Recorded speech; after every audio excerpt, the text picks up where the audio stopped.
Saudara, kecanduan gawai bisa diatasi dengan cara melakukan aktivitas permainan tradisional, seperti menarik pelepah pinang serta permainan anak lainnya. Untuk melestarikan kegiatan tradisional ini, pemerintah Kota Banda Aceh dengan Badan Pelestarian Nilai Budaya Aceh menggelar Festival Permainan Anak Tradisional di Lapangan Belang Padang, Kota Banda Aceh, Sabtu pagi. Sebanyak 9 permainan tradisional kembali diperkenalkan oleh pemerintah Kota Banda Aceh dan Badan Pelestarian Nilai Budaya Aceh kepada anak-anak sekolah dasar di Kota Banda Aceh dalam rangka Festival Permainan Anak Tradisional. Kegiatan ini disambut baik oleh para orang tua dan sangat antusias diikuti oleh puluhan anak-anak sekolah dasar meskipun dalam keadaan cuaca panas.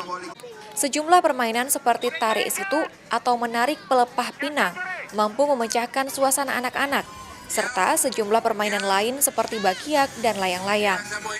Festival permainan anak tradisional terus digalakkan oleh pemerintah Kota Banda Aceh untuk mengurangi kecanduan gawai pada anak-anak usia dini.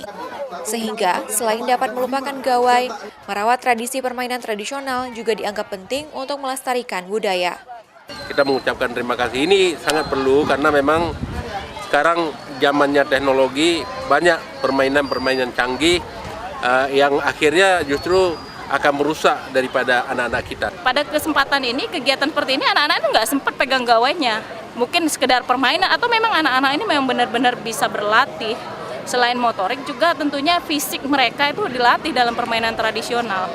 Selain akan dilaksanakan secara rutin setiap tahunnya di Kota Banda Aceh, pemerintah Kota Banda Aceh juga melalui festival ini akan menyaring anak-anak yang akan dibawa ke Jakarta nantinya untuk mengikuti festival permainan anak tradisional tingkat nasional.